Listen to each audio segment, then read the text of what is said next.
El terraplén fue hecho de manera ilegal, esto hay que decirlo claramente. Este terraplén fue iniciado por una empresa llamada Forestal Andina y lo inició de manera ilegal. ¿Por qué digo de manera ilegal? Porque para hacer un terraplén un terraplén en un ambiente tan delicado como este, que es una reserva natural y está protegido por ley desde 1983, se necesita hacer un estudio de impacto ambiental. Eso lo establece la ley también. Ese estudio de impacto ambiental tiene que decir, bueno, si se hace esta obra, ¿cuáles serán los impactos y los riesgos? Y para ahí permitirla o no, claro. para que el Estado, el Instituto Correntino del Agua, viendo eso, diga, de acuerdo a su ley de aguas, etcétera, pueda decir, no, los impactos son mayores que los beneficios. Los impactos los absorbe la sociedad, pero los beneficios se los queda el propietario. Claro. No va. No hubo estudio de impacto ambiental, porque era bastante obvio el resultado. Iba a rechazarlo. Pero inició la obra. Al kilómetro y medio de iniciada la obra, en un fallo en primera instancia, es una denuncia que presenta un poblador de Yajaveré, Bruno Leiva, la justicia falla detener el terraplén.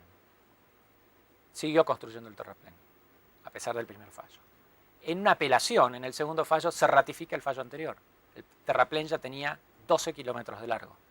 Siguió construyendo el terraplén. Es más rápido el terraplén que el accionar de la justicia, Por podríamos supuesto, decir. pero también, la justicia ¿no? de Corrientes, hay que decirlo, para mí es un fallo, es decir, la Ejemplar. coherencia de los fallos. Ha sido ejemplar, porque llegamos a una instancia de Cámara de Apelaciones. Ratifica los fallos anteriores. Sigue construyendo el terraplén. Nadie actúa.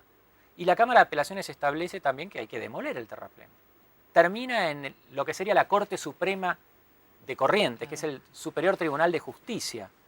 Ratifica todo lo anterior y ordena el terraplén. Ordena destruirlo. Ordena destruir el terraplén.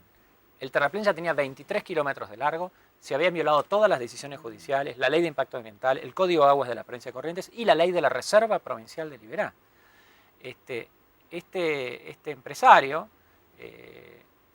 ignoró el fallo de la Corte del Tribunal de Justicia de Corrientes, a tal punto que ya ha pasado un año y pico y sigue el terraplén sin demolerse. Él debería haberse hecho cargo de demoler el terraplén. Hoy se llama Haciendas San Eugenio, la empresa, y no lo ha hecho. El fallo establece que en el caso de que no lo haga el propietario, lo tiene que hacer el Instituto, el Poder Ejecutivo de Corrientes, que es el Instituto Correntino del Agua y el Ambiente, a costa del propietario. No lo ha hecho tampoco el Instituto Correntino del Agua y del Ambiente. Vemos que han negado todos los fallos de la justicia y sigue avanzando con esta Acá situación. hay una especie de complicidad tácita entre el Poder Ejecutivo de Corrientes y un empresario que representa un modelo de uso de los recursos, que es el que, Fundación Biodiversidad cuestiona, y todas las organizaciones que han formado esta coalición, no a los terraplenes, proponen, un modelo donde tiene que haber un respeto a la gente que vive en el lugar, al bien común, porque es una reserva,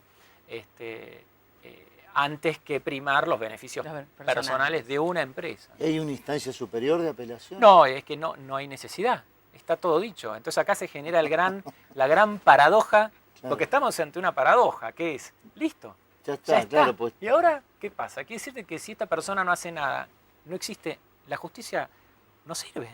Sí, es insólito. Sí. Y es muy difícil, ¿no? Entender que la justicia accionó correctamente, pero un particular niegue el accionar correcto de la justicia. Niega la justicia. Eso es terrible, la verdad. Es terrible. Es terrible. Por eso a mí me pareció, y con Omar, que es importante que la comunidad sepa qué es lo que está pasando. Por más que estamos en Capital Federal y quizás vemos a los esteros como algo lejano. No, los esteros son cercanos, como son los glaciares y como son las minas, digamos. Por supuesto. Los yacimientos de oro y todo lo que los recursos naturales que tenemos. Los esteros de Liberá, para dar un ejemplo, por ejemplo, desembocan en el Paraná. El agua que se genera en el Liberá, que es agua pura, termina en el río Paraná.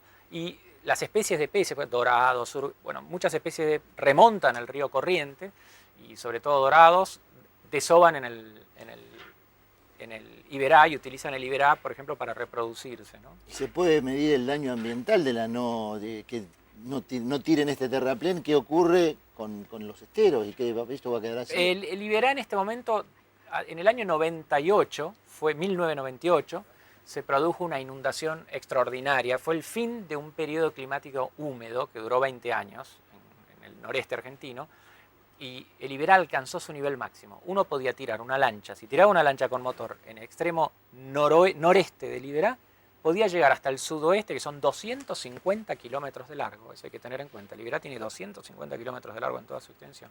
Navegando, sin interrupción. Del nivel de agua, había 2 metros de agua de más, ¿no? En el año 99 empezó un periodo climático seco.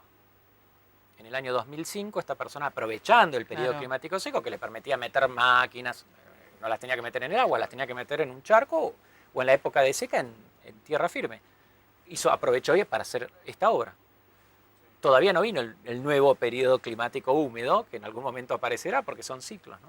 Entonces no estamos viendo en toda su magnitud el efecto que podría tener cuando llegue el agua al máximo. Pero ya hay efectos, uno mira del terraplén, uno observa la vegetación de un lado del terraplén y del otro, y de un lado está totalmente, en la época de lluvia, queda anegado y ha cambiado la vegetación, y aguas abajo hay una predominancia más de tierra seca, ¿no?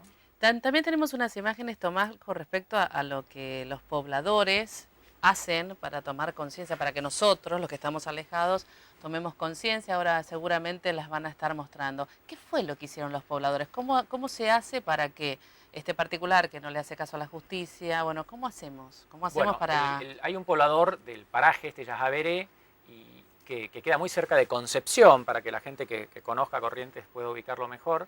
Se llama Bruno Leiva, es el que inició la demanda ante la justicia, quiere decir que es el accionar de un damnificado por un daño al medio ambiente, y poco a poco se ha ido sumando todo el paraje y toda la gente, y en las imágenes que estábamos viendo recién se ve cómo se está organizando una cabalgata, por ejemplo. Es decir, eso ocurrió en octubre del año pasado, donde toda esta gente convocada por las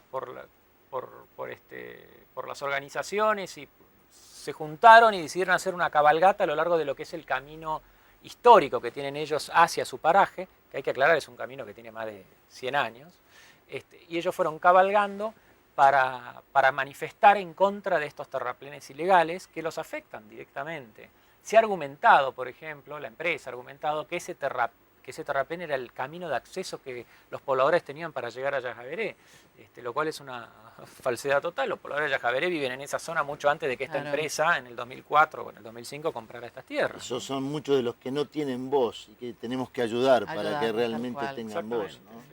Porque se cae un banco y todo el mundo habla de la caída del banco y sale a ayudarlo, pero esta gente no le ayuda a nadie.